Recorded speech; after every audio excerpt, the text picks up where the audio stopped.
lorsque il dit que les générations futures doivent être prêtes, mais de quoi il parle? Et d'ailleurs, il dit aimer la morale. Est-ce que lui, il aime la morale? Est-ce qu'il aime la critique? Et il dit aimer la justice. Mais est-ce que lui, il est juste envers le peuple? Lorsqu'on n'est pas juste envers le peuple, on ne peut pas seulement demander aux populations d'être justes. Mais la justice, c'est d'abord soi. La justice, c'est d'abord soi. Est-ce qu'on est juste soi-même avant de demander à l'autre d'être juste? Puisqu'il parle de l'héritage, de ce qu'on va léguer au peuple, ça suppose, quand on donne avec amour, parce qu'il dit, donner, c'est une vertu de l'amour, c'est ce qu'il dit. Quand on donne avec amour, on ne regarde pas. Quand la main droite donne, la main gauche doit l'ignorer, dit l'expression française. Donc, ça suppose que s'il est prêt à donner, mais il est prêt à donner aussi le pouvoir. Parce que quand on dit une vertu, la vertu est dénudée de toute, comment dire, de tout ego. Et la première chose que ça peut transmettre à la génération future, c'est le pouvoir. C'est le pouvoir. Parce que dans ce discours qu'il dit, moi j'entends aussi qu'il faut savoir partir. Et ça, c'est très important. Il faut quitter les choses avant que les choses ne vous quittent. Comme il tire les leçons depuis les anciens, les aînés et la génération future, le conseil que je peux lui donner, c'est de mettre en pratique son discours et de partir. Donc, de léguer l'héritage à la génération future, puisque aujourd'hui, il n'est plus connecté avec les réalités qu'il décrit du monde actuel. Les défis du monde actuel, il n'est pas le président en adéquation pour y faire face. Il est totalement décalé et même autour de lui, les gens sont très décalés. Il faut rendre le pouvoir au peuple. Je vous laisse écouter ce que ce prélat disait à l'intention du pouvoir ivoirien. Il faut savoir partir.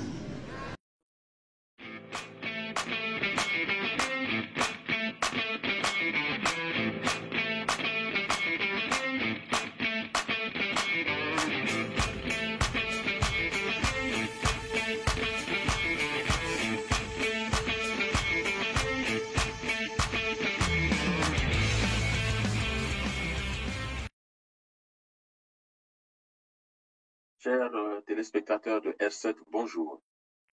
Didier Mouini Ivolo, le présentateur de la chronique sur R7, une chronique que vous êtes nombreux à suivre, à commenter et à participer vivement à l'amélioration. Pour aujourd'hui, je vous présente une chronique qui reprend un peu le discours du président de la République, Denis Sassou Nguesso, à l'occasion du 64e anniversaire de la République du Congo, notre pays que nous aimons tous. Cette chronique va être centrée essentiellement autour d'une notion ou d'un concept qu'on appelle la responsabilité, puisque le président de la République, en faisant son discours, a dit qu'il plaçait le 64e anniversaire de notre indépendance sous le sceau de la responsabilité. Alors, donc, nous allons ensemble essayer de comprendre le discours du président de la République et analyser, lorsqu'on parle de la responsabilité, de quoi on parle et qu'est-ce qu'il se passe. Mais je ne saurais commencer cette chronique sans avoir une pensée par rapport à nos cousins de la RDC, notamment ces centaines de morts de la prison de Makala. C'est la semaine dernière, il y a eu des prisonniers morts à la prison de Makala, ce qui nous a lourdement attristés, nous tous, en tant qu'êtres humains, mais aussi en tant que Congolais, parce que quand on parle des Congolais, il s'agit aussi bien des Congolais de Brazzaville, des Congolais de Kinshasa, mais aussi nos cousins angolais avec lesquels nous avons eu en commun le Royaume Congo. Excusez-moi. Donc, j'espère qu'il y aura à la fois une enquête administrative pour revoir le fonctionnement de la prison de Makala, une prison prévue pour 1500 prisonniers, si je ne me trompe pas, mais qui accueille 10 fois, 100 fois plus de prisonniers, une prison qui doit être réformée, et puis une enquête parlementaire pour revoir la loi autour de tout ce qui est incarcération, de tout ce qui est code pénal en RDC, et ça peut aussi arriver chez nous, mais aussi une enquête judiciaire pour déterminer les responsabilités et prendre des sanctions s'il y a lieu. Donc voilà. Et souvent, quand il y a des problèmes dans un pays, vous verrez, il y a souvent ces trois dimensions. L'enquête administrative, qui reste une enquête interne du ministère de la Justice, qui peut même demander un audit des prisons pour voir comment fonctionnent les prisons et s'il y a des préconisations à prendre. Une enquête parlementaire, donc pour faire avancer les lois, et ça c'est le rôle des députés et sénateurs, et une enquête judiciaire pour déterminer le niveau de responsabilité de chacun, à la fois du directeur de la prison, mais aussi du ministère de la Justice, parce que comment le ministère contrôle aussi ses administrations, et donc en ce moment-là, voir s'il y a des sanctions à prendre, et d'ailleurs ça renvoie, si je vous en parle, parce que ça renvoie à notre sujet d'aujourd'hui, autour de la responsabilité. Évidemment, la responsabilité d'un ministre peut être engagée, et pourquoi pas celui du président de la République lui-même à travers les articles de la Constitution. Une pensée aussi pour cet athlète kenyan qui vient de décéder après les Jeux Olympiques de Paris, parce que une féminicide, puisque le mot est en vogue, cette athlète qui a été brutalisée, violentée et brûlée vive par son compagnon, et je pense qu'à l'instar des autres pays, même en Afrique noire, il faut qu'on se penche sur la question de la violence faite aux femmes et des féminicides. Donc, et puis une dernière pensée pour nos cousins lointains du Soudan qui sont en train de vivre un drame indescriptible. Les chefs d'État africains sont aptes à aller négocier en Chine pour leurs biens personnels, mais ils sont incapables d'avoir une pensée pour le Soudan qui est en train de se détruire complètement. Et l'Union africaine assiste à tout ça sans rien dire, alors qu'au lieu d'aller en Chine, de se précipiter en Chine, pourquoi pas, il faut aller négocier en Chine, mais ce serait quand même bien qu'il y ait rapidement des réunions, des vraies réunions pour trouver une solution au drame qui est en train de se jouer maintenant depuis un certain temps au Soudan. Revenons donc à notre sujet d'aujourd'hui autour de la responsabilité. Je vais vous laisser écouter le président de la République, Denis Sassou Nguesso, dans son allocution lors du 64e anniversaire de notre indépendance, et je vous fais un commentaire là-dessus. 15 août 1960, 15 août 2024. Il y a donc 64 ans que nos anciens avaient accompli, avec un sens élevé de la responsabilité, le devoir patriotique, la mission historique de conduire notre pays à l'indépendance. Dans leur contexte, la responsabilité devenait un impératif devant la finalité de léguer aux générations montantes et futures un flambeau dont la flamme résisterait à toutes les intempéries et traverserait le temps sans jamais s'éteindre.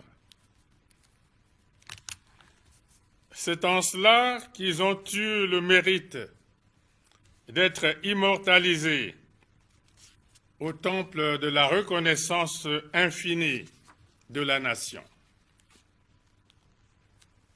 Le sens de la responsabilité nous interpelle et nous rappelle aussi cette opinion d'Antoine de Saint-Exupéry lorsqu'il dit que être un homme, c'est précisément être responsable. Nous sommes tous responsables de tous. Fin de citation. Nous venons d'écouter le président de la République, Denis Sassou Nguesso, qui fait son mot introductif en saluant le courage, la prise de responsabilité des pères de notre indépendance. Mais force est de constater, et c'est d'où aussi je propose qu'on puisse échanger ensemble autour de ce sujet, on est quand même étonné de constater que le président de la République, lorsqu'il parle des pères des indépendances, des anciens, comme il le nomme lui-même, il dit les anciens, et comme il le dit, il ne les nomme jamais. Alors, vous pouvez regarder comme ça tous les discours de Denis Sassou Nguesso depuis qu'il est président du Congo et depuis 1997, et ça je l'ai toujours mentionné, Denis Sassou Nguesso ne cite jamais, ne nomme pas les anciens dont il parle ou les pères des indépendances. Il utilise un vocabulaire assez particulier en disant les anciens, cette fois-ci il dit les anciens, mais souvent si vous regardez, il parle souvent des pères de l'indépendance. Mais c'est quand même curieux pour un chef d'État qui dit lui-même s'inscrire dans une historicité de l'histoire politique du Congo, de l'histoire de ceux qui ont dirigé le Congo, il ne nomme jamais ceux qui sont arrivés, ceux qui ont dirigé le Congo avant lui, ou tout simplement ceux qui ont contribué à l'indépendance du Congo. Parce que tous ne sont pas arrivés présidents. Mais n'empêche que ce sont des gens qui se sont battus pour notre liberté, pour notre indépendance.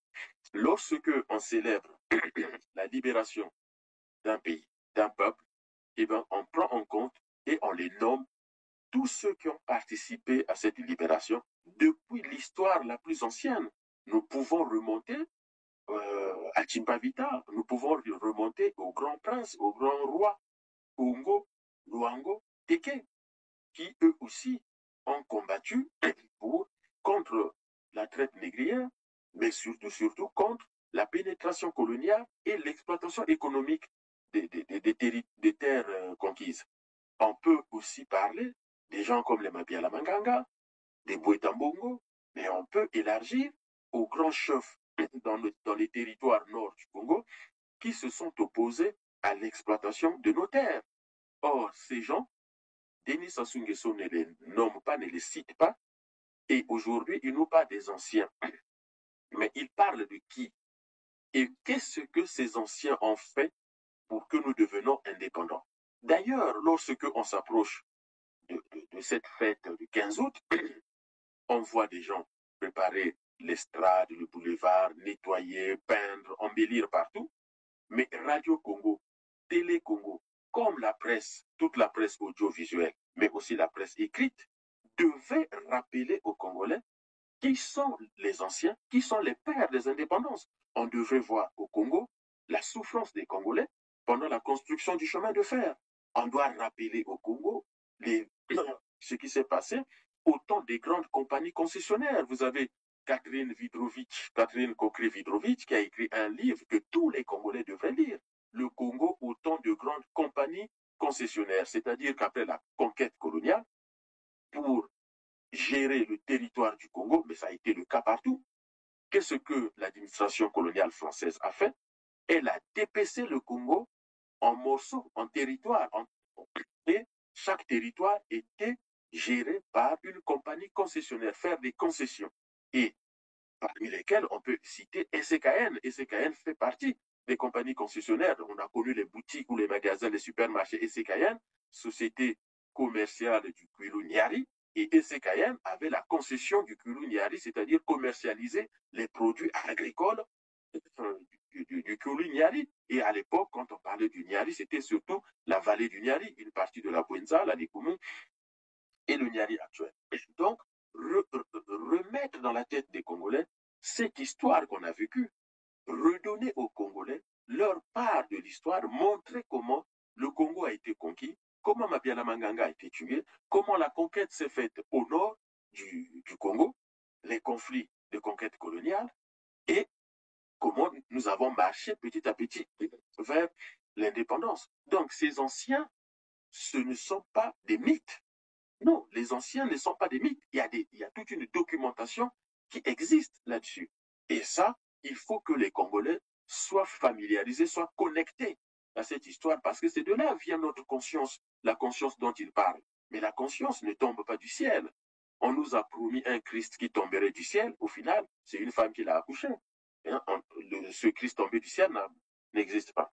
Et je m'intéresse souvent à ces pères, parce que ce sont mes pères à moi, ces pères de l'indépendance. Ils m'appartiennent, ils sont dans ma conscience, dans mon âme. Si je suis aujourd'hui, c'est grâce à eux. Et moi, j'aimerais quand même que chaque année, qu'on leur rende hommage dans les écoles, qu'on en parle, l'école primaire, le collège, l'université. Et c'est comme ça qu'on construit une conscience nationale. La conscience nationale du Congo ne commence pas avec Sassou et ne termine pas avec Sassou. Ça commence depuis ces anciens dont il nomme. Parmi ces anciens, on peut quand même se rappeler de Jean-Félix Tshikaya, qui a été notre premier député territorial et qui siégeait pour nous, pour défendre nos intérêts au sein du Parlement français. Donc, il y a eu comme ça un peu partout en Afrique des députés territoriaux. Et nous, on avait Jean-Félix Tshikaya, qui a été notre premier député. Qu'est-ce qui empêche Sassou de nommer Jean-Félix Tshikaya? Nous avons eu comme père de l'indépendance Jacques Opango, grande figure de la politique congolaise, que les générations qui viendront après nous ne vont même pas se rappeler de cette grande figure de la politique congolaise. Mais Opango a élaboré une vraie pensée politique pour le Congo, pour l'Afrique, pour le monde.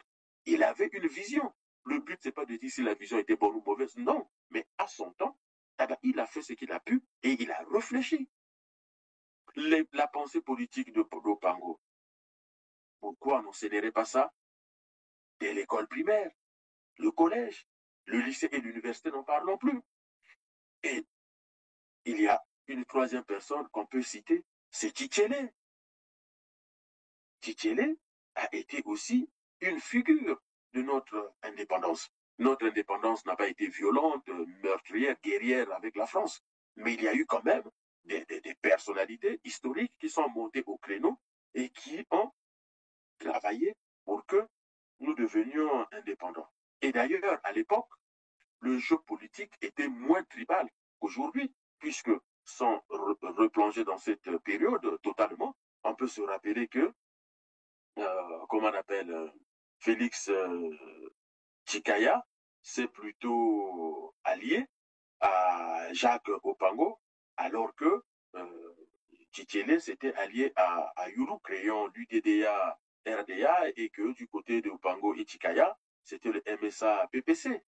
Et je vous invite à aller regarder cette histoire sur Internet. Vous tombez sur des sites qui sont très bien renseignés sur notre histoire coloniale et l'histoire de notre indépendance. Donc, je trouve quand même regrettable que Denis Sassou Nguesso, dans son allocution, parle des anciens, mais on n'a aucun nom.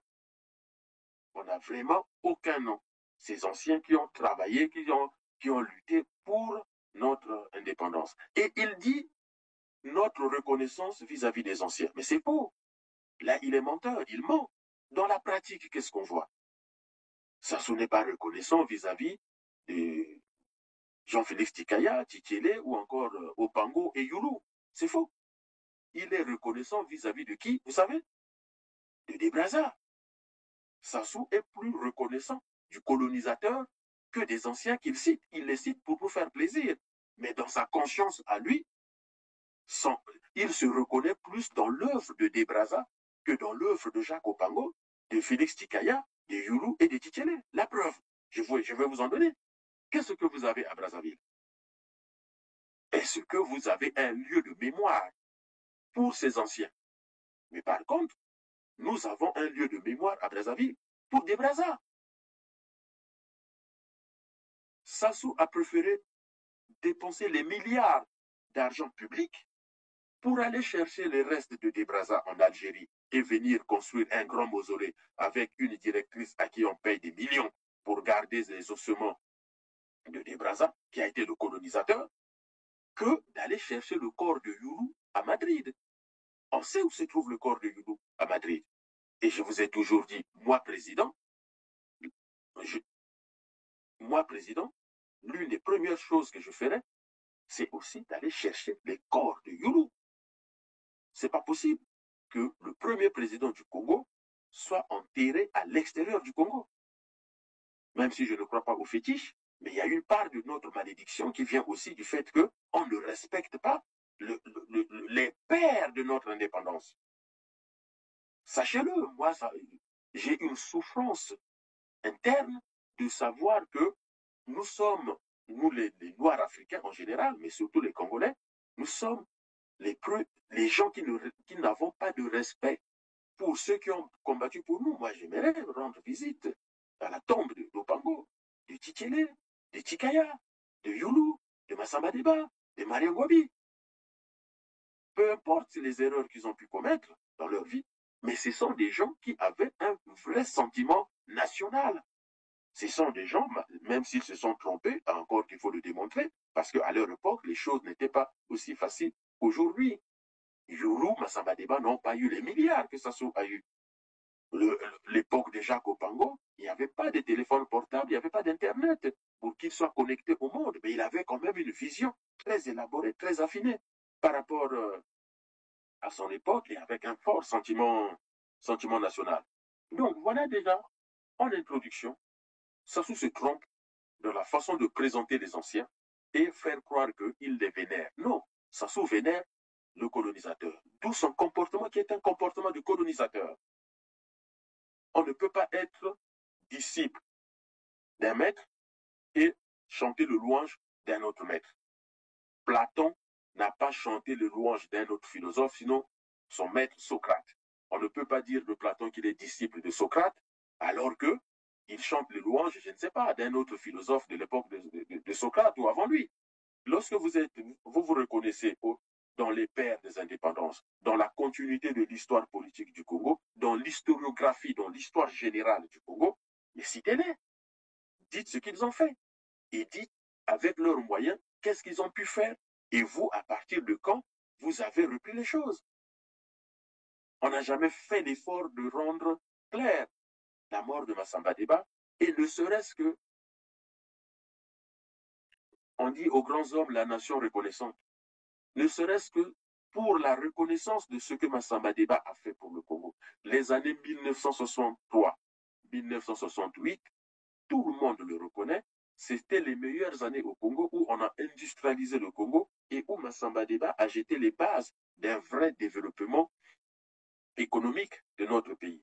Ne serait-ce que pour ça, Massamba Deba pouvait avoir au moins une tombe où les gens viendraient se recueillir pour lui rendre hommage du travail qu'il a fait. Mais regardez tout l'effort qui est fait par Sassou pour que ce grand premier président au Congo, qui a jeté les bases du développement économique qui aujourd'hui on a mis à la poubelle, eh bien, ce monsieur est entré dans les oubliettes de notre histoire. Donc, comment dire qu'on s'inscrit dans une historiographie, dans une historicité d'une nation, lorsque on passe son temps à glorifier le colonisateur?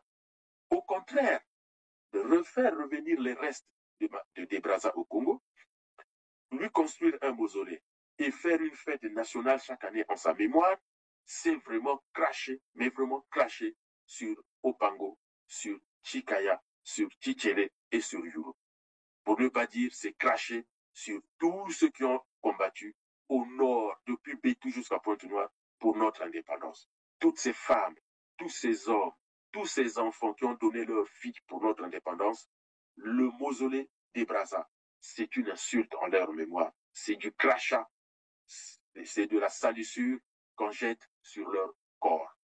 Donc je pense que, puisque ça se parle de la responsabilité, évidemment, la responsabilité du président et d'un gouvernement, c'est de fermer ce mausolée et de transformer ce mausolée en un musée national du Congo où on irait vénérer nos propres ancêtres à nous, où on ira voir et dire merci à Opango, à Chikaya, à Tchitchélé, à Yulu, mais aussi faire une étude prospective au nord comme partout au Congo, de Pointe-Noire à Bétou, de Djambala à Sibiti, quels ont été des micro-leaders sur leur terre qui se sont opposés à la colonisation. Nos rues, nos places, nos carrefours porteront leur nom. Or, aujourd'hui, on ne sait pas ce que certains ou certaines ont fait. Qu'est-ce qu'Antoinette Sassou Nguesso a fait pour que les rues, les avenues, les places portent le nom d'Antoinette Sassou Nguesso et non pas de Galifuru. Les places Galifuru, les places Makoko, les places Opango, les places Tikaya, les rues, les avenues, les squares, les monuments devraient porter leur nom. Les écoles devraient porter leur nom pour leur dire merci, en tout cas pour l'œuvre qu'ils ont accomplie. Deuxième sujet. Denis Sassou Nguesso, donc dans son allocution, parle de la responsabilité de sa génération. Il parle du travail qu'ils ont fait, des infrastructures qu'ils ont construites et qu'ils devraient se préparer à passer le témoin. Je vous laisse écouter le président Denis Sassou Nguesso. Depuis lors, le relais a été pris par une génération d'aînés qui, au fur et à mesure qu'ils se sont succédés, ont assumé ou assument leurs responsabilités dans la construction de notre pays sur fond d'une ambition patriotique. Léguée aux générations montantes et futures un Congo en paix, un Congo attractif, c'est-à-dire un Congo où il fait bon vivre, un Congo parfaitement visible dans un environnement international souvent instable. L'œuvre est passionnante et exaltante, même si elle est faite de haut et de bas. Notre pays est à certains moments confronté aux fluctuations d'un contexte économique et financier international préoccupant, la Terre étant devenue un village planétaire. Pour permettre à notre pays de résister au choc de l'économie mondiale,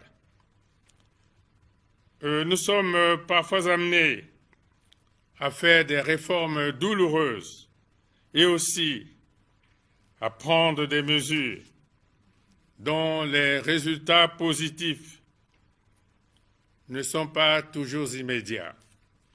Mais celles-ci permettront aux générations montantes et futures de profiter des retombées de l'action des aînés. Mes chers compatriotes, l'on ne peut aller au développement sans infrastructure. Vous venez de l'écouter. Denis Sassou Nguesso dit la responsabilité des aînés. Donc, on a parlé des anciens et maintenant les aînés, donc c'est eux. Donc, la génération de Denis Sassou Nguesso. La responsabilité des aînés, c'est de transmettre aux générations montantes, aux générations futures. Il dit transmettre, c'est donner. Et il définit cela comme étant une vertu de l'amour. Donc, aimer. Il dit transmettre, c'est aimer. Aimer la patrie, aimer le pays, aimer la justice, puisque ça relève aussi de la morale. Mais, mes chers compatriotes, dites-moi,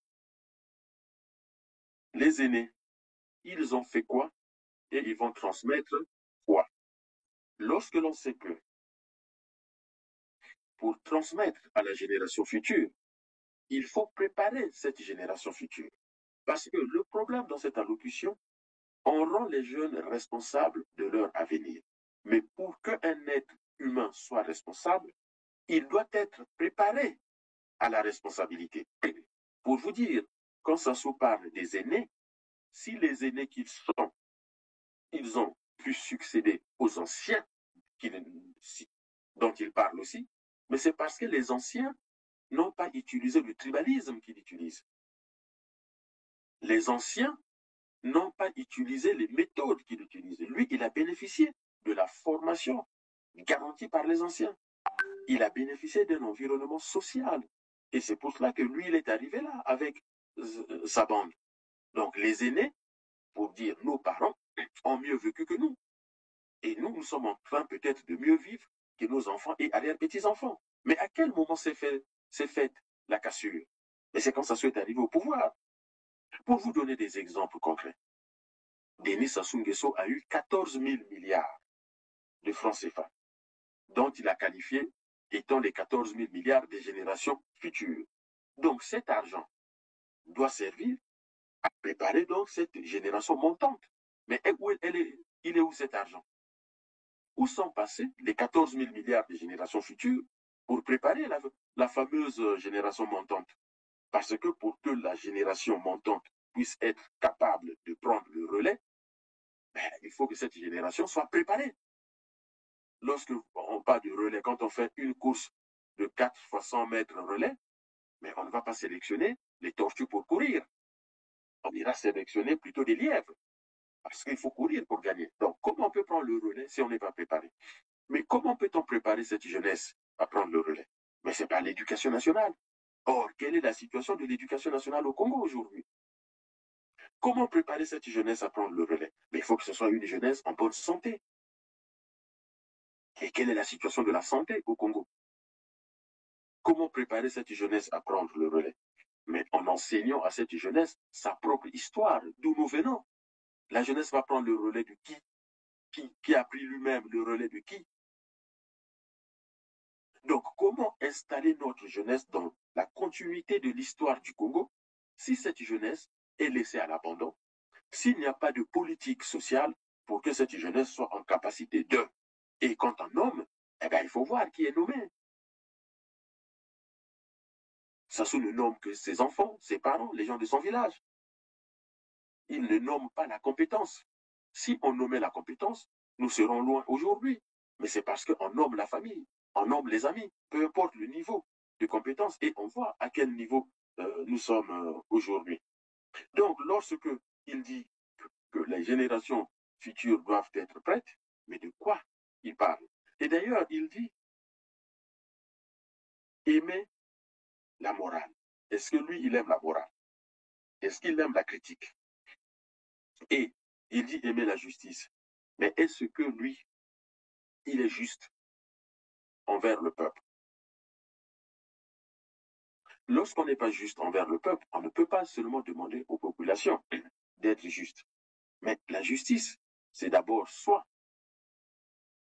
La justice, c'est d'abord soi. Est-ce qu'on est juste soi-même avant de demander à l'autre d'être juste? Puisqu'il parle de l'héritage, de ce qu'on va léguer au peuple, ça suppose, quand on donne avec amour, parce qu'il dit, donner, c'est une vertu de l'amour, c'est ce qu'il dit. Quand on donne avec amour, on ne regarde pas. Quand la main droite donne, la main gauche doit l'ignorer, dit l'expression française. Donc, ça suppose que s'il est prêt à donner, mais il est prêt à donner aussi le pouvoir. Parce que quand on dit une vertu, la vertu est dénudée de toute, de tout ego. Et la première chose que ça peut transmettre à la génération future, c'est le pouvoir. C'est le pouvoir. Parce que dans ce discours qu'il dit, moi j'entends aussi qu'il faut savoir partir. Et ça, c'est très important. Il faut quitter les choses avant que les choses ne vous quittent. Comme il tire les leçons depuis les anciens, les aînés et la génération future, le conseil que je peux lui donner, c'est de mettre en pratique son discours et de partir. Donc, de léguer l'héritage à la génération future, puisque aujourd'hui, il n'est plus connecté avec les réalités qu'il décrit du monde actuel. Les défis du monde actuel, il n'est pas le président en adéquation pour y faire face. Il est totalement décalé et même autour de lui, les gens sont très décalés. Il faut rendre le pouvoir au peuple.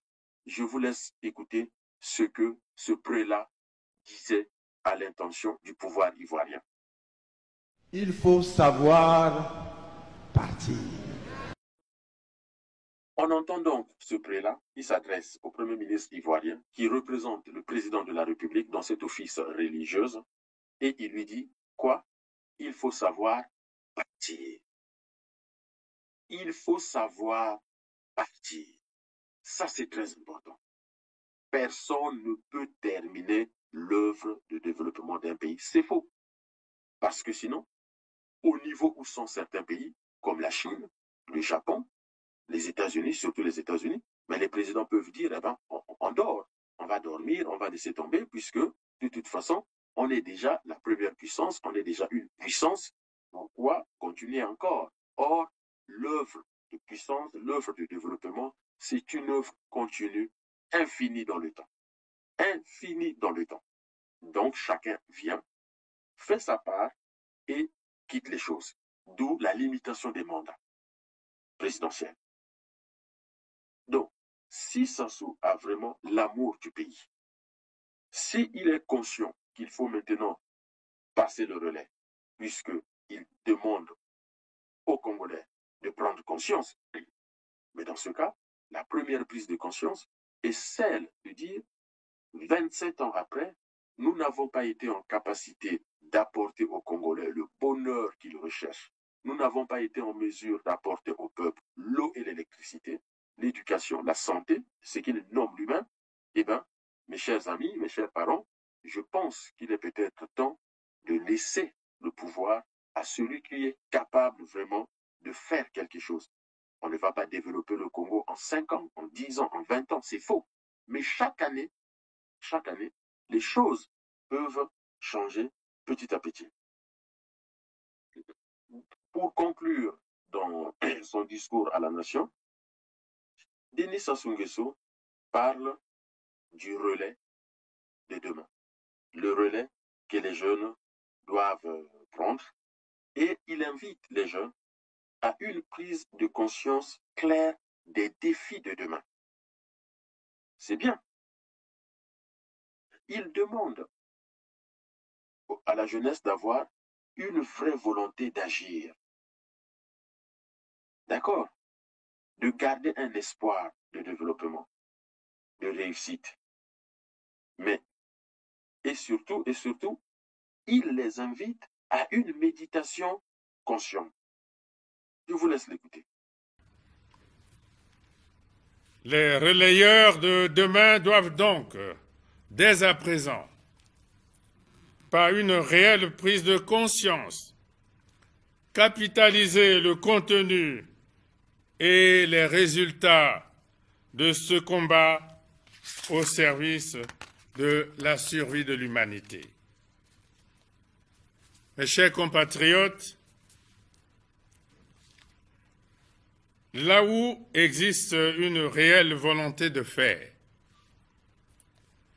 là où subsiste une prise de conscience claire des défis et des enjeux en présence, là où il y a une volonté d'agir en toute responsabilité, trône toujours un espoir de réussite. Dans l'unité, le travail et le progrès, je vous invite à la méditation pour davantage de prise de conscience et plus de responsabilité.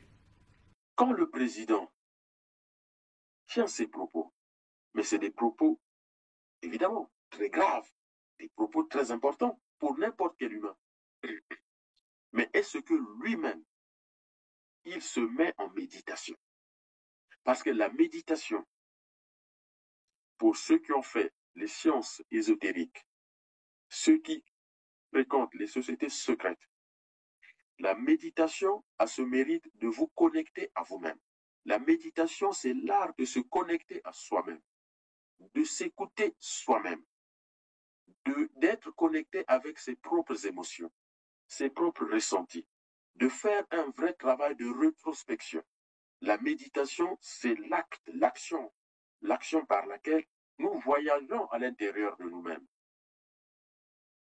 Dans la Divine Comédie des Dantes, l'auteur nous parle de descendre dans ses propres enfers, dans les enfers dantesques. C'est-à-dire que la méditation nous permet d'aller voyager au plus profond de nous-mêmes et d'essayer de rencontrer notre propre conscience et de parler avec notre propre conscience et de dire qui suis-je? Est-ce que ma façon d'agir, elle est correcte?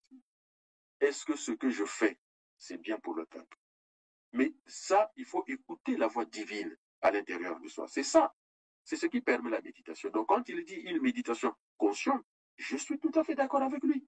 Pour une fois, je suis d'accord avec lui. Mais il ne s'agit pas d'aller questionner la méditation consciente des autres. Il faut d'abord questionner sa propre méditation consciente. Et j'aimerais que ça souvienne devant les journalistes, devant le peuple, et qu'ils disent, lorsqu'il voyage au plus profond de lui-même, au plus profond de son être, de sa conscience, qu'est-ce qu'il ressent pour les Congolais qui souffrent? Qu'est-ce qu'il ressent pour les Congolais qui n'ont pas l'eau et l'électricité? Et qu'est-ce qu'il ressent pour les Congolais qui n'ont pas d'hôpitaux? Et s'il dit que les Congolais ont des hôpitaux de qualité, il en a construit 12 dans les 12 départements, dans ce cas, qu'il décide que plus aucun responsable congolais ne sortira du Congo pour se soigner à l'étranger. Puisque nous avons les hôpitaux qu'il faut, tout le monde se soignera au Congo, y compris le président de la République, sa femme et ses enfants. C'est ça la méditation consciente. Mais si on parle de la méditation consciente et à la fin, lorsqu'on est malade, on court se soigner à l'étranger avec femmes, enfants et amis, et que les Congolais crèvent dans les hôpitaux congolais, là on est dans le mensonge et dans la manipulation, dans le gangstérisme. Cette méditation consciente à laquelle il invite les Congolais, mais il doit le demander à ses propres ministres. Il doit le demander au personnel de santé, au personnel de l'éducation nationale, aux responsables de la fourniture de l'eau et de l'électricité, aux responsables du commerce au Congo face à l'inflation. Face à l'inflation, est-ce que les gens, les responsables, entrent du ministère de l'économie et des finances, entrent en méditation consciente pour se dire, mais quelle réponse on apporte aux populations? Soit on fait une leçon à la population comme on a l'habitude de le faire, mais on ne se remet pas en question soi-même. Ils ont autour de des prêtres et des pasteurs avec qui ils déjeunent tout le temps. Mais qu'est-ce que le Christ enseigne? Commence par enlever la poutre, c'est-à-dire le gros défaut que tu as en toi, dans ton œil, la poutre dans ton œil, donc le gros défaut que tu as en toi, avant d'aller regarder la paille, c'est-à-dire ce péché léger qui est chez le prochain. Et donc, c'est quand même étonnant, en tant que chef de l'État, qu'on s'adonne à des leçons de morale, des leçons de conscience pour le peuple, mais jamais pour le personnel dirigeant, pour les dirigeants eux-mêmes. Et d'ailleurs, lorsqu'on dit on va léguer à la génération future. Depuis lors, le relais a été pris par une génération d'aînés qui, au fur et à mesure qui se sont succédés, ont assumé ou assument leurs responsabilités dans la construction de notre pays sur fond d'une ambition patriotique. Léguer aux générations montantes et futures un Congo en paix, un Congo attractif, c'est-à-dire un Congo où il fait bon vivre. Mais donnez-moi une compétence qu'on va léguer. Lorsqu'on demande à la population de respecter les infrastructures, parce qu'on en aura besoin pour le progrès et le développement. C'est vrai qu'on aura besoin des infrastructures, mais lesquelles? pour permettre à notre pays de résister au choc de l'économie mondiale. Nous sommes parfois amenés à faire des réformes douloureuses et aussi à prendre des mesures dont les résultats positifs ne sont pas toujours immédiats.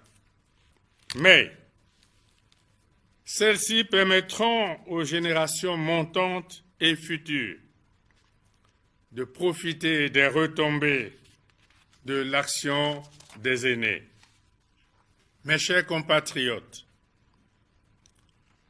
l'on ne peut aller au développement sans infrastructures. Malheureusement, celles-ci sont particulièrement onéreuses. En la matière, il convient de reconnaître les efforts louables déjà consentis par le Congo et qui traduisent notre sens de responsabilité dans la modernisation de notre pays. Mes chers compatriotes, n'allons pas chercher loin les infrastructures dont on parle. Pour se développer, vous avez besoin des infrastructures routières. Alors, quelles sont les routes qui permettent les échanges entre départements au Congo, c'est-à-dire la bonne circulation des biens et des services? C'est pas magique. C'est pas magique, c'est ça. Partout dans le monde, partout aux États-Unis, en Chine, en Russie, en Europe, en Afrique, lorsqu'on parle des infrastructures pour se développer, on parle des routes pour permettre des échanges entre départements, entre régions à l'intérieur du pays et avec les pays étrangers. On parle du chemin de fer, c'est-à-dire partout où il est possible de mettre du chemin de fer, on le met pour les mêmes raisons, la circulation des hommes et des services, des biens et des services, et des hommes. On met des infrastructures, je parlais routières, aéroportuaires, des aéroports, Brazzaville, Pointe-Noire, Dolisie, Sibiti, Ouesso, Owando, les grandes villes, au moins soient connectées par une politique d'aviation interne. On parle des ports, le port de Pointe-Noire, le port de Brazzaville, tout le long du fleuve Congo et de l'Ubangi, mais aussi des ports intérieurs, c'est-à-dire dans les principaux grands fleuves que nous avons à l'intérieur du Congo. La navigation permet de transporter beaucoup plus de tonnage que le permettent la route, l'avion ou le train. Regardez les bateaux, les super conteneurs. Regardez sur Internet qu'est-ce qu'on appelle super conteneurs et combien de tonnage ces bateaux peuvent transporter. Et nos eaux ne sont pas navigables, y compris le fleuve Congo. La navigation est précaire sur le fleuve Congo. Donc, quand vous avez un réseau routier et un réseau ferroviaire dense en interne et connecté avec le monde extérieur, quand vous avez des aéroports de renom et surtout les ports, le port de Pointe-Noire qui vous donne l'accès au monde, il a dit le monde est devenu un village planétaire. Oui, mais le port de Pointe-Noire joue ce rôle-là, d'avoir accès au monde. Nous avons le bénéfice d'avoir un port en eau profonde où on peut accoster les plus gros bateaux du monde. Ça suppose que ça donne aux jeunes, aux populations, des capacités d'emploi incommensurables. Mais qu'est-ce qu'on en fait? Qu'est-ce qu'on en fait? Voilà une infrastructure qui est mal utilisée, qui est mal gérée, alors que cette infrastructure, rien que le port de Pointe-Noire et toutes les capacités industrielles de Pointe-Noire, il n'y a plus de chômage au Congo. Je parle de Pointe-Noire. Prenez les spécialistes, ils vous le diront. Quand vous avez un port et une industrie pétrolière, à Pointe-Noire, la misère de Pointe-Noire, c'est une misère qui est voulue parce que ça n'aime pas les populations congolaises. C'est tout. Peu importe qui vit à Pointe-Noire, moi je ne parle pas des villes, attention, je vous répète encore, quand je parle des villes, je ne parle pas des premières populations de ces villes-là. Quand je parle de Pointe-Noire, je parle des habitants de Pointe-Noire, peu importe d'où ils viennent. Je ne parle pas des villes. Sassou ne vous aime pas. Parce que personne ne peut. Pointe-Noire est la ville portuaire la plus pauvre du monde.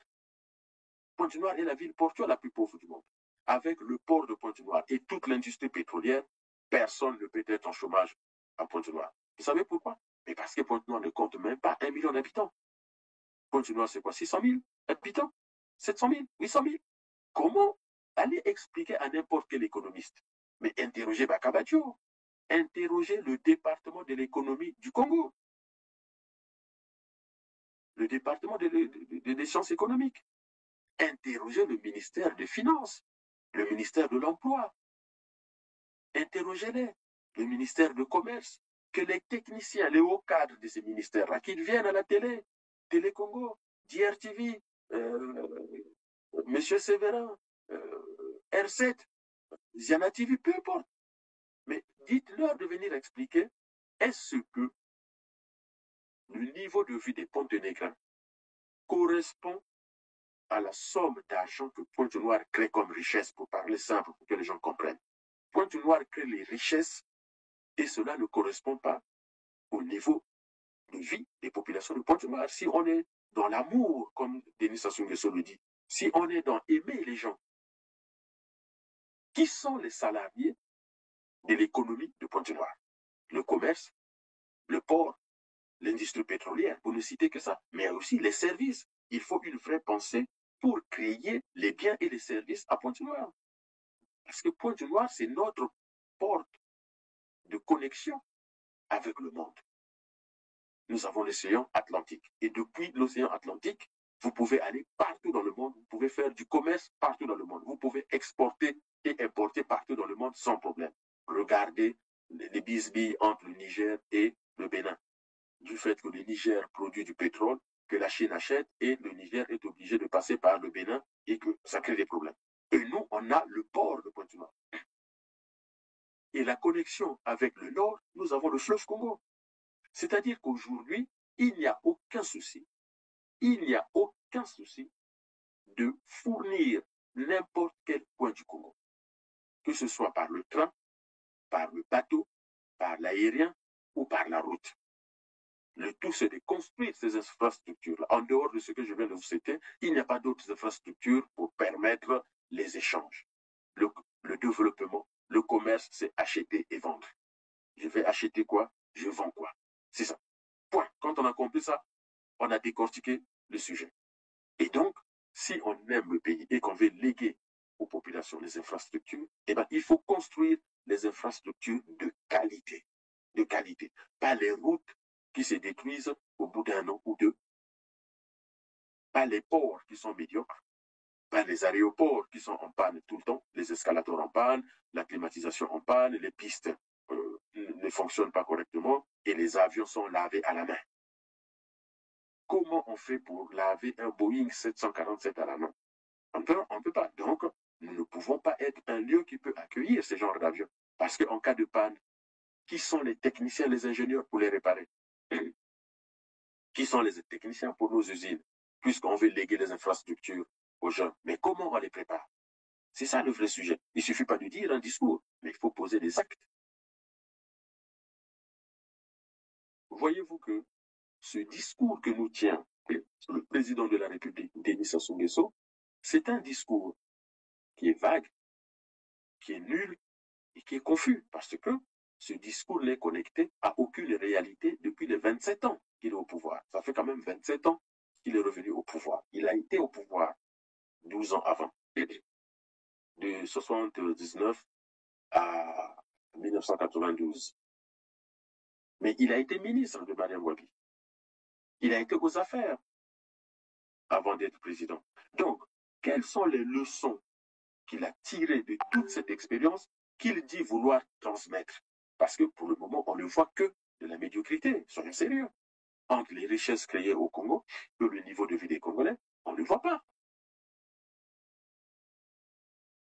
Ce que le pouvoir va transmettre aux fameuses générations futures. Mais revenons un peu sur cette notion de responsabilité, puisque c'est le cœur de notre sujet. Après avoir décortiqué donc le discours de Sassou qui a parlé des pères des indépendances, de ceux qui ont travaillé pour notre indépendance, je voudrais quand même revenir sur un point. Il y a une personne que j'ai souvent oubliée, mais je m'excuse pour cette personne et pour toute la famille politique congolaise, c'est le grand Kikungangot. Kikungangot aussi a été parmi les pères des indépendances au Congo. Toutes mes excuses à vous qui me suivez pour avoir oublié son nom. Et lui, il fait partie, en tout cas, de ceux qui ont beaucoup travaillé au même titre que les Yulu, les Tchétchénés, les Tchikaya et les Opango. Évidemment, Kikungangot fait partie des pères des indépendances qu'on ne cite pas, quelle personne ne cite. Et il est important que toutes ces personnes soient replacées à leur juste place dans l'histoire de notre indépendance et dans l'histoire politique de notre pays. Donc, je voudrais quand même revenir sur cette notion de responsable. Je suis allé regarder un peu pour savoir d'où vient ce mot responsable et j'ai trouvé une étymologie latine qui vient de responsum, c'est-à-dire supine, de respondere, c'est-à-dire garantir à son tour, puis répondre. Garantir à son tour, puis répondre. Donc, ce qui correspond aux actes qu'on pose, mais les actes qu'on pose, mais dont on assume les conséquences, soient-elles bonnes ou mauvaises. Donc, qu'est-ce que ça fait en droit? Puisque lorsqu'on dit, on parle de la responsabilité des jeunes, mais on peut parler de la responsabilité dans la vie sociale, puisque nous sommes des êtres de droit. Nous avons des droits. On a des devoirs, mais on a aussi des droits. Donc, la responsabilité en droit, notamment, suppose que tout fait quelconque d'un homme qui cause à autrui un dommage oblige celui par la faute duquel il est arrivé à le réparer. Ce qui correspond donc au dommage d'être responsable du dommage causé non seulement par son fait, mais encore par la négligence ou l'imprudence. Et donc, vous voyez, cette notion de responsabilité dit quoi? Que lorsque moi je crée des dommages, puis, eh ben, je suis responsable des dommages créés et je dois m'engager à réparer ces dommages-là. C'est ça la responsabilité. Et que ce soit par exprès, pour faire simple, que ce soit des dommages créés par exprès, destruction, agression et autres, ou parce que j'ai été négligent. La négligence n'est pas acceptable, et surtout pour les autorités. Donc, par ma négligence, il y a des conséquences graves. Eh bien, je dois rendre des comptes de ça. Je peux être poursuivi pour ça. Mais aussi par imprudence. C'est-à-dire, je peux prendre des exemples simples. Un chauffeur qui est au volant de la voiture, au lieu de regarder la route, il regarde ailleurs, il fait autre chose, il joue avec son téléphone. Évidemment, s'il a un accident, il est responsable, donc il peut aller en prison pour ça. Un médecin qui commet l'imprudence d'oublier un objet lors d'une opération chirurgicale ou encore qui commet une imprudence médicale, il doit y répondre et il peut être poursuivi. Mais aussi le président de la République qui cède les terres en violant, même si Christelle, ou je parle du président, parlant du Christelle Denis Sassou Nguesso, qui signe des accords et puis qui n'a pas pris le temps de bien les lire ou qui a négligé telle ou telle expression, telle ou telle formulation, là-bas, il est responsable. Et le ministre répond devant la Cour de justice de la République. Le président aussi doit rendre des comptes. Donc, même par leur négligence, par leur imprudence, ou tout simplement en faisant fi de telle ou telle réglementation, quand ils posent des actes, les conséquences de leurs actes, eh bien, ils en sont responsables. Je vous montre une vidéo sur laquelle je suis tombé en préparant cette émission et on en discute après. Et puis en République du Congo, à Mpili, plus de 500 personnes ont été expropriées pour laisser place à la société chinoise Luan des Mines Congo. C'est elle qui exploitera désormais un grand gisement de potasse. En direction la République du Congo, à Mpili, où plus de 500 personnes ont dû quitter leur habitation pour laisser place à la société chinoise Luan des mines Congo pour l'exploitation d'un grand gisement de potasse. Elles ont été transférées dans de nouvelles maisons inconfortables sans titre de propriété. Reportage de Berdy Pambour, ici Laure de Matos, Véronique Pérez. Luemba Mavungu ne se remet pas du tournant qu'a pris sa vie il y a quelques mois. Partout où tu vois les conteneurs, c'était ma parcelle, là où ils ont construit leur bâtiment. Avant ici, il vivait avec sa famille dans ces maisons en bois, aujourd'hui délabrées. Il élevait des poules, il cultivait une terre qui était la sienne, une existence simple qui lui convenait. J'avais des manguiers, des safoutiers, des avocatiers. Ils ont tout arraché et jeté à côté là-bas. Et mes palmiers aussi étaient là-bas. Ils ont enlevé pour mettre leur truc là, c'est ça. Ici, on pouvait aller en forêt, cueillir des noix de palme, ou encore aller à la pêche. Aujourd'hui, on n'a plus de champs à cultiver. Car sur ces anciens champs pousse désormais une usine vouée à l'exploitation d'un grand gisement de potasse, découvert ici dans le petit village de Mpili, dans le département du Kwilu, dans le sud de la République du Congo. C'est une société chinoise, la Luan des mines Congo, ou LMC, qui a obtenu l'autorisation de l'État congolais pour extraire le minerai. Alors les quelques 500 habitants de Mpili vont à terme tous se retrouver ici, à 2 km de leurs anciennes maisons, dans ce lotissement construit par la LMC sur des terres données par l'État. Luemba Mavungu a emménagé en début d'année. Dans cette petite maison de chantier, préfabriquée, censée être la sienne pour le reste de ses jours, et pour laquelle il n'a pas reçu d'acte de propriété. Je regrette mon ancienne case parce que là-bas, on n'avait pas chaud. Ne vous arrêtez pas à cette belle construction, car avec la chaleur, on ne dort pas. Et pour l'instant, impossible de brancher un ventilateur. La maison n'est toujours pas raccordée à l'électricité. Le père de famille est déboussolé. Il ne sait pas comment nourrir les siens. Là-bas, moi, ma parcelle, là-bas, j'avais 4 parcelles jumelées parce que j'avais d'autres choses à faire.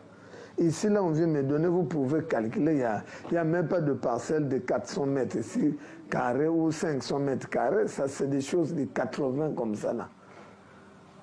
Là-bas, on était des parcelles vastes par rapport ici, là. Sa voisine a elle aussi la sensation de repartir à zéro. Elle était également cultivatrice dans sa vie d'avant. Aujourd'hui, pour faire vivre ses 3 enfants, elle prépare des repas qu'elle vend aux ouvriers de la LMC. Et constate que tous sont désormais dépendants de l'entreprise chinoise, principale source de revenus des villageois. Ici, tout s'achète. Il faut de l'argent pour tout. On n'est plus les mêmes personnes que lorsqu'on était dans notre village. Ici, il faut tout acheter. Le bois de chauffe, le manioc. Il n'y a plus rien de gratuit. On n'a plus accès à la forêt ici. On vit comme les gens de Pointe-Noire. Dans cette vidéo, je découvre que le gouvernement congolais a signé donc des accords avec la société chinoise pour l'exploitation de la potasse. Alors attention, suivez bien mon argumentation. L'accord n'est pas un problème. Évidemment, on a des mines de potasse, on a besoin des investisseurs pour exploiter ces mines-là et que ça puisse faire entrer de l'argent pour les comptes publics, mais surtout, ça permet de faire baisser le chômage et donc apporter le bien-être aux populations. Puisque le président nous parle de la responsabilité, celui ou celle qui est en responsabilité pour ce dossier, comment il travaille ce dossier?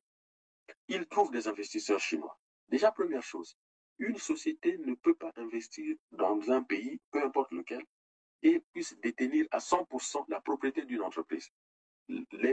En fait, l'investissement étranger se fait toujours en lien avec des investisseurs locaux.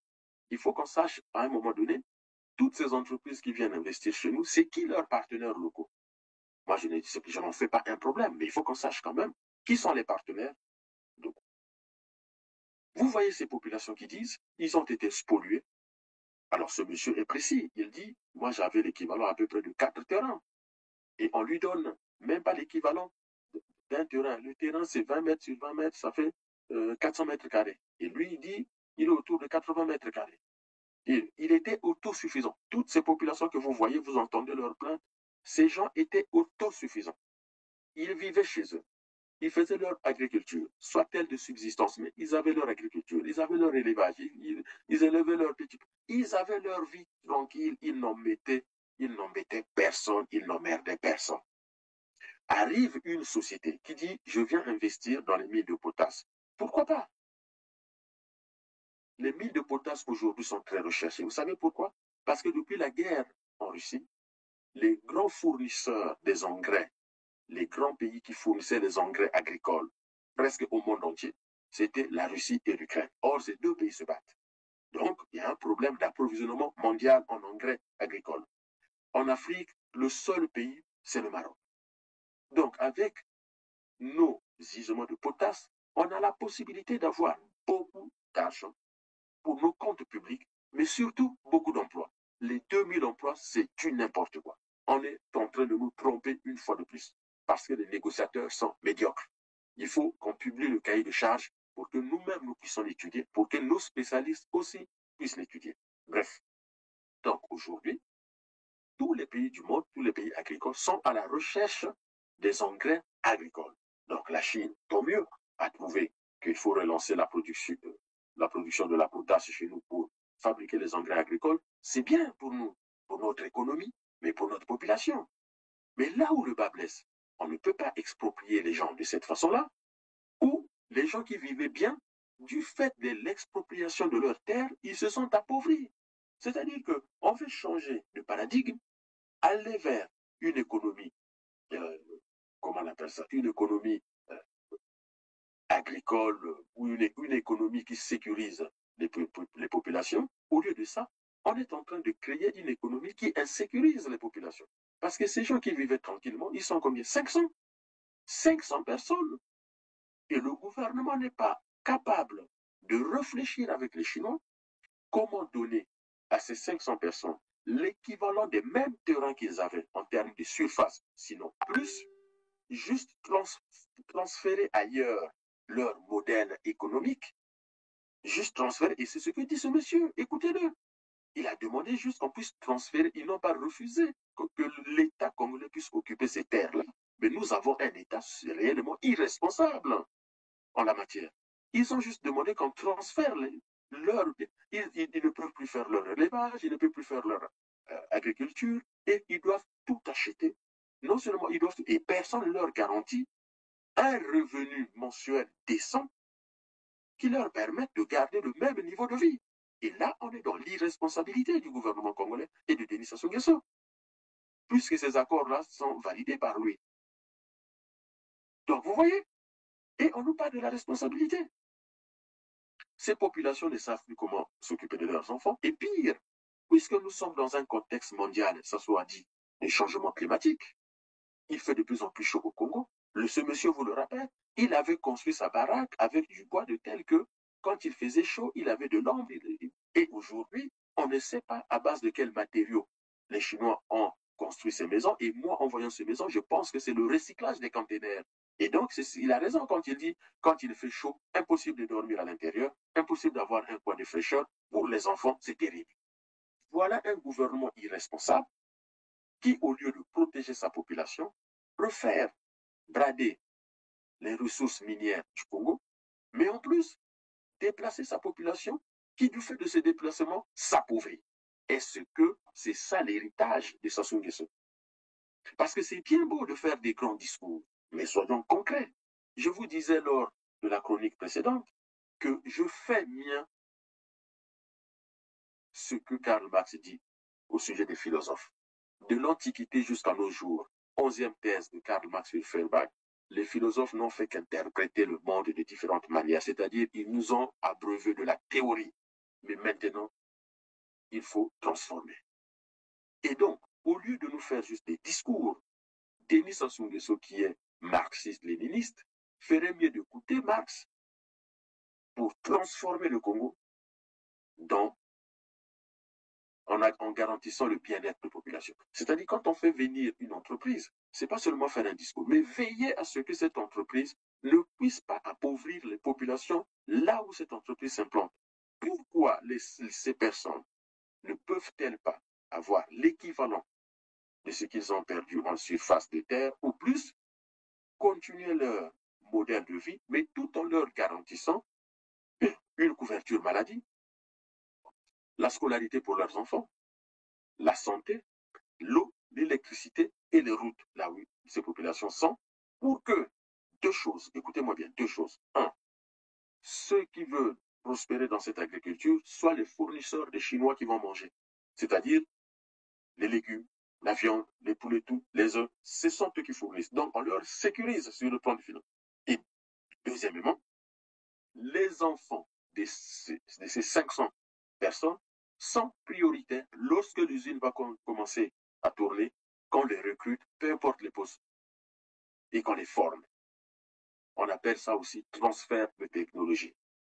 Donc, dans cette usine de potasse, les enfants de ces 500 familles sont prioritaires à poste égal, à compétence égale. Qu'on appelle ça la discrimination positive, ça ne me gêne pas. Mais c'est une manière de permettre aux gens de ne pas être en souffrance alors qu'ils sont là où l'entreprise vient de s'implanter. De toute manière, 2000 emplois, eux, ils ne sont que 500.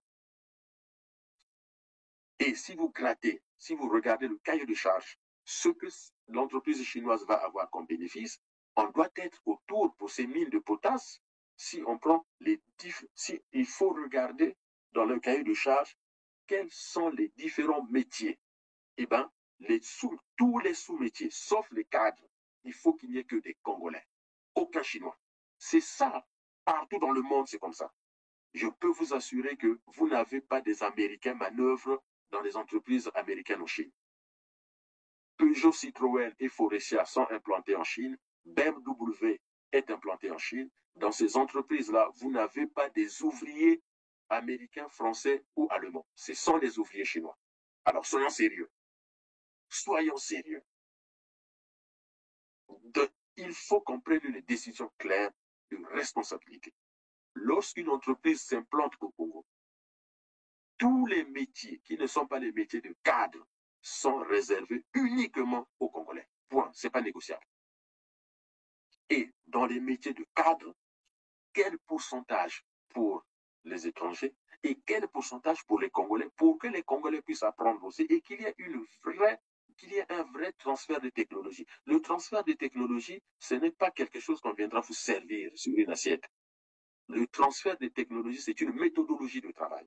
C'est-à-dire que vous faites venir au CHU des grands médecins étrangers qui viennent travailler avec nos médecins. Parce que notre médecin à nous va comprendre ce que le médecin américain, chinois, allemand, français est en train de faire.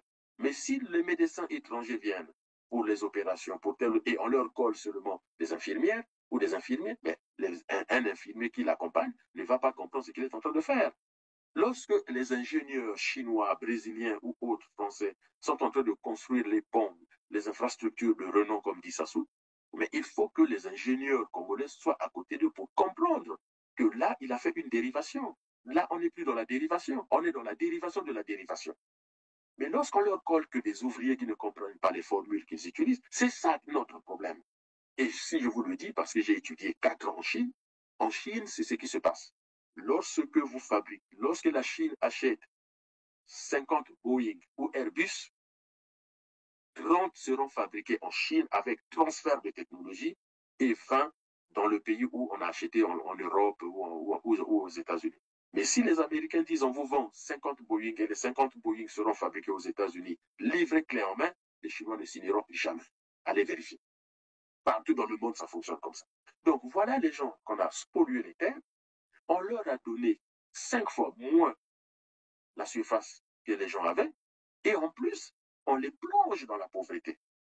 Et on nous fait un discours de l'indépendance nationale, on nous parle de la responsabilité, de la méditation consciente. Est-ce que celui qui a signé ces documents, le responsable que vous avez vu, est-ce qu'il a fait une méditation consciente? Arrêtons juste les paroles. Arrêtons juste les paroles. Soyons dans la pratique. Et la pratique nécessite des compétences pour protéger notre population. Aujourd'hui, est-ce que les Congolais sont contents de leur président? Eh oui, la jeunesse congolaise partout chante 5 ans Oyo, à salier le côté, 5 ans Oyo, Moyibi na Moyibi. Et peut-être c'est pour cela que Sassou a écouté la population congolaise et qu'il a compris et il a fait ce discours qui ressemble à un testament, à des mémoires. Ça veut dire qu'il est en train de partir. Et donc, moi je lui conseille, mais vraiment, de partir et de laisser les Congolais choisir librement qui ils veulent à la tête du pays pour que notre pays avance, puisque, on l'a vu, les contrats sont mal signés, les accords sont mal conclus. On se demande même si nos responsables lisent ce qu'ils signent.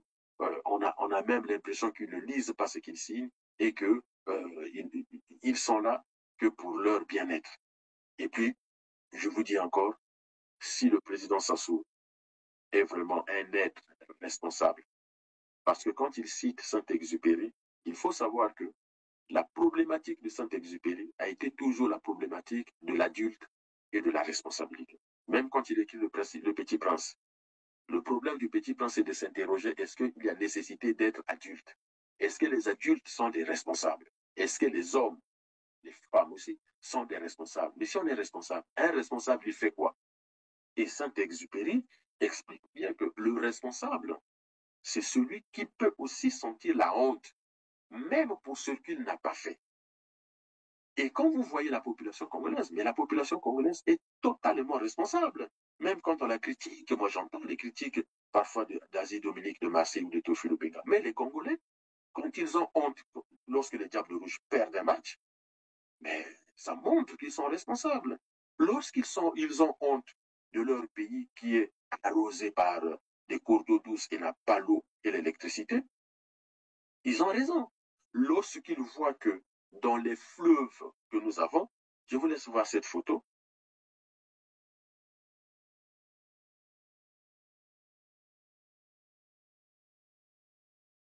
Regardez la taille de la silure. Regardez la taille des poissons. Regardez la taille des poissons. Mais parce que ces poissons-là, nous sommes en République démocratique du Congo, mais vous avez la même chose chez nous, nous avons les mêmes cours d'eau. Nous avons les mêmes cours d'eau. Alors, quelle est l'industrie de pêche? Le fleuve Sénégal, 600 000 emplois. Le fleuve Sénégal, la pêche. Fleuve Sénégal, 600 000 emplois. Mais nous avons le fleuve Congo, deuxième plus grand fleuve du monde, 0 emploi. Et elle est où la responsabilité du ministère des Eaux et Forêts, le ministère de la Pêche, le ministère du Commerce, de l'Industrie? Il n'y a pas une vraie pensée politique chez nous. Il n'y a pas une vraie pensée économique. On nous fait du bricolage intellectuel au sommet de l'État et on nous fait croire que nous allons avancer. Non, nous allons avancer le jour où nous aurons des femmes, des hommes de conscience et qui savent où est-ce que nous allons avec ce pays-là. Voilà, chers téléspectateurs de R7, ce que je comptais échanger avec vous autour de cette notion ou de ce concept de responsabilité que le président Denis Sassou Nguesso nous a proposé. Et donc, j'espère que vous allez être nombreux à aimer, à liker, à commenter. Et je vous dis à bientôt pour d'autres échanges autour de la vie de notre pays, de l'Afrique et du monde.